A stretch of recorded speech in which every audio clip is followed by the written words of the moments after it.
Okay, let's start with the question 3. In the question 3, basically we need to evaluate the given signals here. Okay, so basically we need to solve to get some values here. So most probably in most of the questions, I am going to follow the approach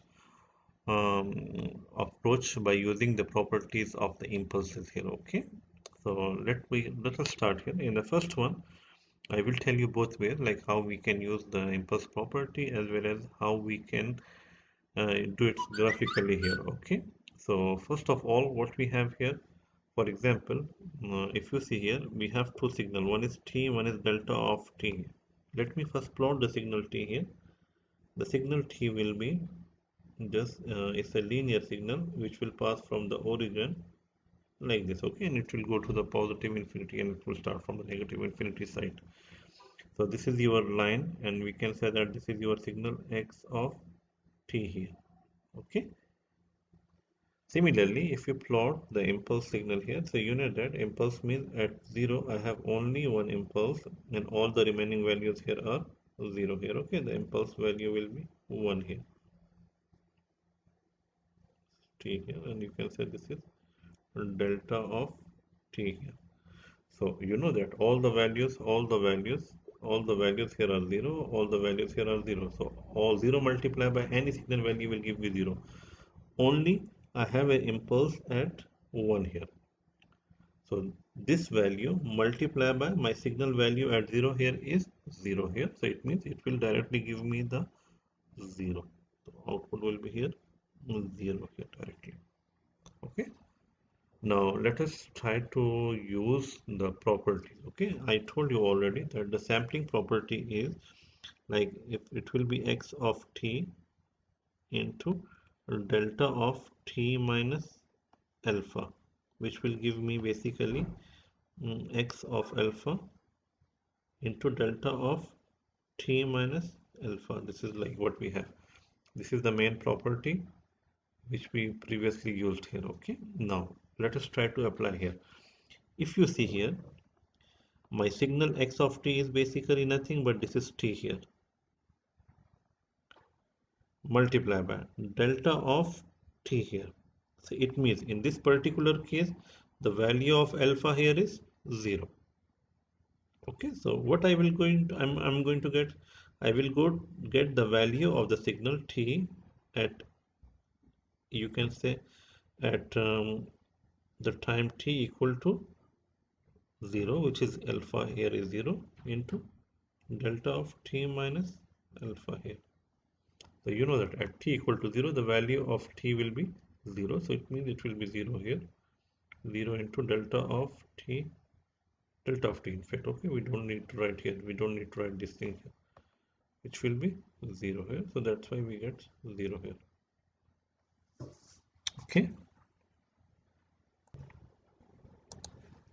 Okay, now let's move to the third question, third part. The second part I leave it for you. You can try it yourself.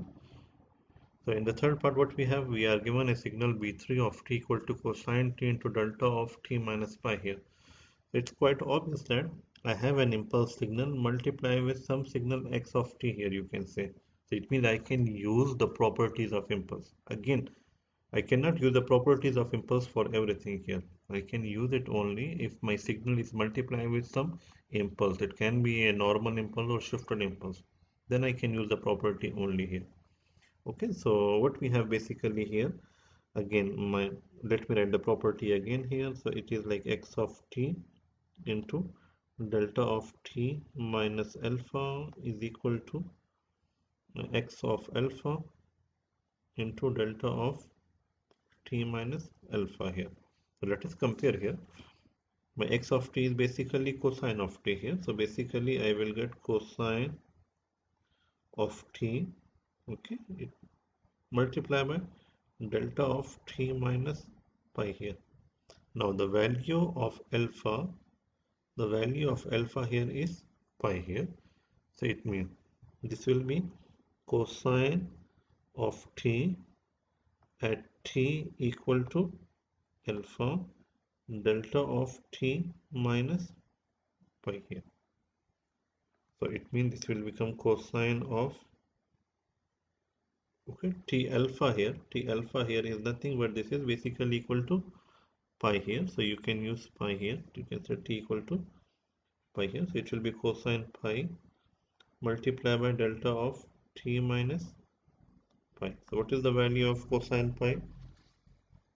The value of cosine pi is minus 1 here. Okay, so this is equal to minus 1 here. So it means I will get minus delta of T minus pi here. Okay, so for example, if I ask you to plot this one, if I ask you to plot the signal here, so how you are going to plot it? Simple. What we have, for example, this is your T, and we said that at certain value T, for example, let's suppose this is your pi here. I have minus delta of at T minus 5. Okay, so it means I'm going to have an impulse, the negative here, because the value of the impulse is minus 1 here. Okay, so it will be some signal like this. Clear with this? Okay, let's move to the next question. In the next question, what we have, if you see here, if you observe here, basically, we are going to have an integration between minus 1 and 1. We have some signal here, multiply with some impulse here. Now, if you start integrating this one, it will become complex and it will take a lot of time. But since some signal is multiplied with the impulse here, so I can directly use the impulse properties here. Okay. Now, we already studied about the sampling property. So if we modify the sampling property further, we also call a property, we call it as the shifting property, SIFTING, okay, shifting property of impulses here. What is the shifting property? The shifting property involves the integration. For example, I have the integration here, and let's suppose we said that it is integrated between minus infinity to infinity. We have a signal x of t multiplied by some shifted impulse. So this is directly equal to x of alpha. Okay, so this is the shifting property of impulses here. If you remember in the previous sampling property, we did not have any integration here, okay, in the previous property. Now we have involved the integration here. If we don't consider the integration, it means I will get some value x of alpha multiplied by the same impulse here. But whenever we have the integration here, I'm only going to have the signal value here at this point without any impulse here.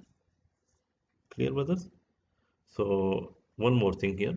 Again, if you see here, the limits here is minus infinity to infinity. So this is a general property here. Okay, it can be any value in between minus infinity infinity. Instead of this one, we can have some value like what we have here right now between 1 and minus 1 here.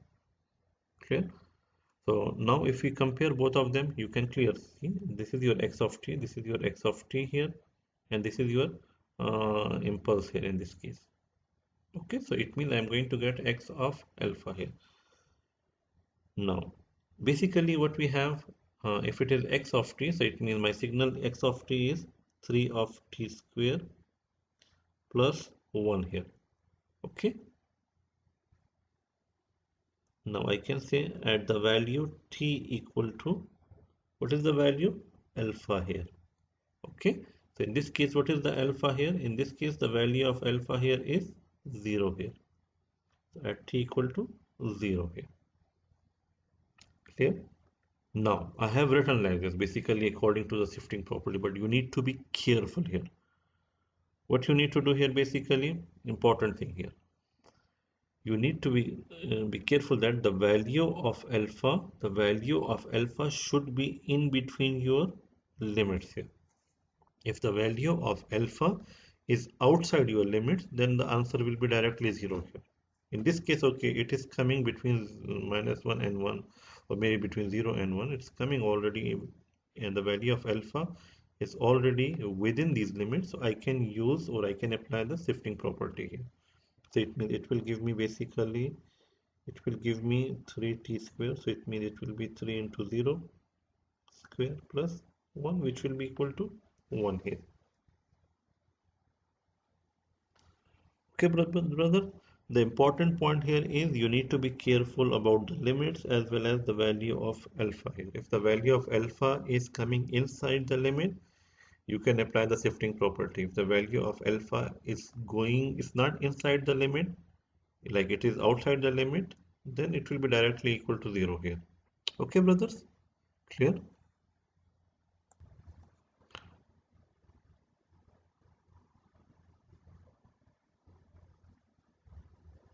Okay, now let us consider the next question. If you compare the next question with the previous one, like between the two, you can find out that the question is almost the same. The only change is the limits here. In the question 4, the limits were between minus 1 and 1 here. But in this case, the limits are 2 and 1 here. Okay. So again, what we do first of all, we know that the value of alpha here is 0 here. The value of alpha here is 0 and the limit is between 1 and 2, so it means the answer here will be directly equal to 0 here. We cannot apply the shifting property. Clear, brothers? So basically the limits are important and the value of alpha is important here. So you need to be careful whenever you are solving it using the property here. Okay. So I have solved the maximum questions and I think all type of the question which are in the sheet. So if you have some questions, the remaining question you can try it yourself. Okay, and if you have any problem, you can discuss it with me. Thank you so much. Assalamu alaikum.